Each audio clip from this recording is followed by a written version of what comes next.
मैंने अपने पूर्व के वीडियो में जो 9 फरवरी 2024 को शासनादेश सरकार द्वारा जारी किया गया है, उसके संबंध में आप लोगों से कुछ बिंदुओं पर जानकारी साझा किया था। जो शासनादेश सरकार द्वारा जारी किया गया है, उस शासनादेश में बहुत सारे बिंदुओं पर और रेवेन्यू कोड मैनुअल का अनुपालन करने के संबंध में बहुत सारी बातें सरकार ने अपने इस शासनादेश में कही हैं। उसी में एक बिंदु है जो जिसमें स्थगन के संबंध में और अंतर्वर्ती आदेश और स्थगन के संबंध में बातें कही गई हैं,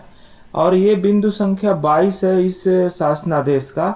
और यदि आज तक आपने हमारे चैनल को सब्सक्राइब न किया हो तो ऐसी ही जानकारी के लिए कृपया हमारे चैनल को सब्सक्राइब करें। और उस शासनादेश के बिंदु संख्या 22 में ये स्पष्ट रूप से कहा गया है कि अगर किसी मुकदमे की कार्रवाई के दौरान स्थगन प्रार्थना पत्र अगर किसी पक्षकार द्वारा दिया जाता है,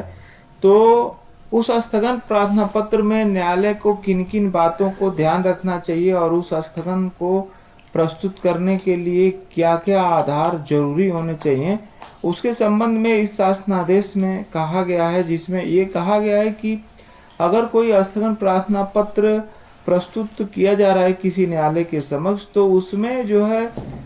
रेवेन्यू कोड मैनुअल के प्रावधान के अनुसार शपथ पत्र के साथ और जो आधार है स्थगन मांगने का, उस स्थगन के आधार से समर्थित जो सबूत है उसे उस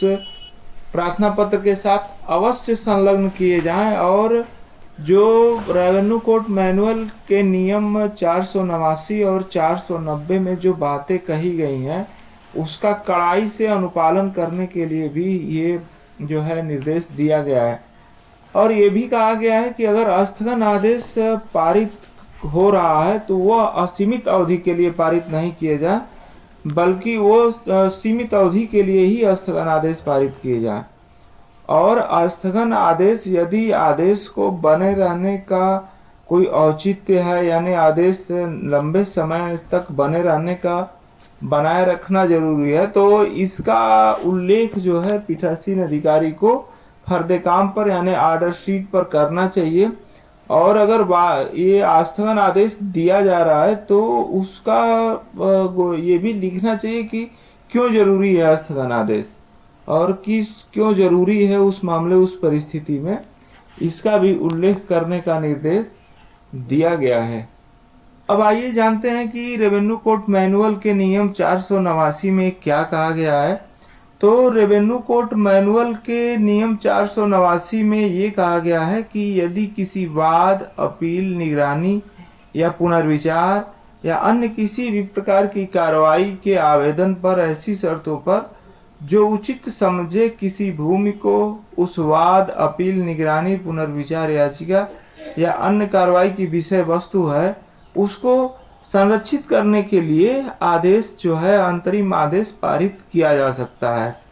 आज रेवेन्यू कोड मैनुअल के नियम 489 में ये कहा गया है। 489 के सब क्लास 2 में ये कहा गया है कि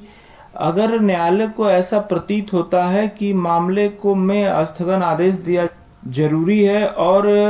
विलंब करने से संरक्षण के आदेश का उद्देश्य निष्फल हो जाएगा, तो आदेश करने से पूर्व उसकी सूचना प्रतिपक्ष को दिए जाने का निर्देश देगा। परंतु जहां अगर प्रतिपक्ष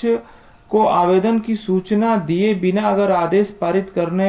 कराने हेतु प्रस्तावित है, न्यायालय अपने अभिमत के कारणों को अभिलिखित करेगा और विलंब होने से आदेश करने का उद्देश्य निष्फल हो जाएगा, तथा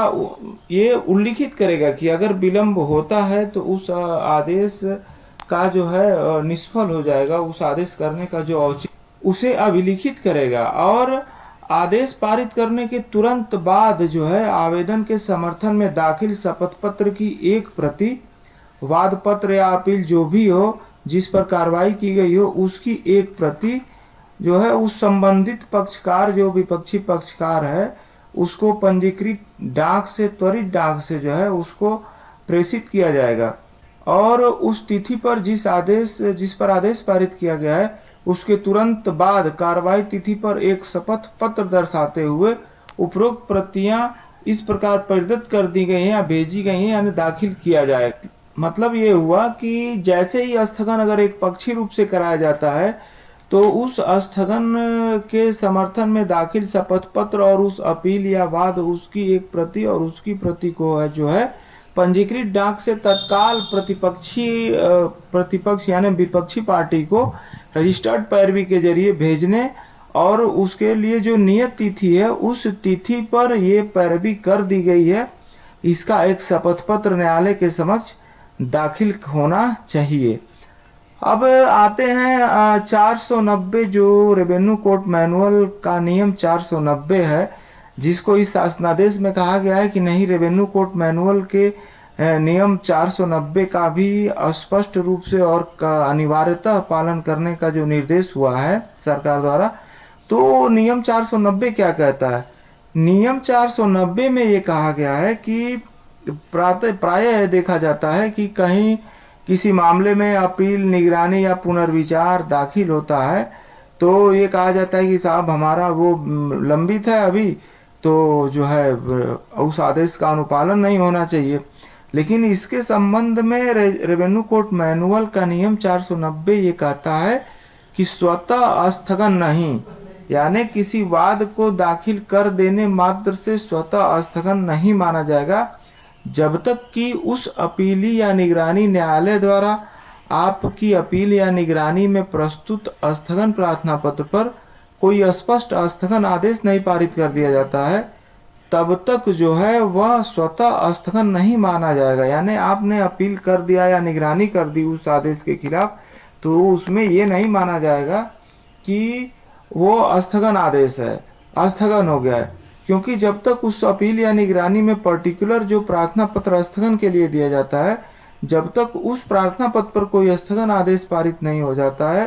तब तक स्वतः स्थगन नहीं माना जाएगा। ऐसा रेवेन्यू कोर्ट मैनुअल के नियम 490 में कहा गया है।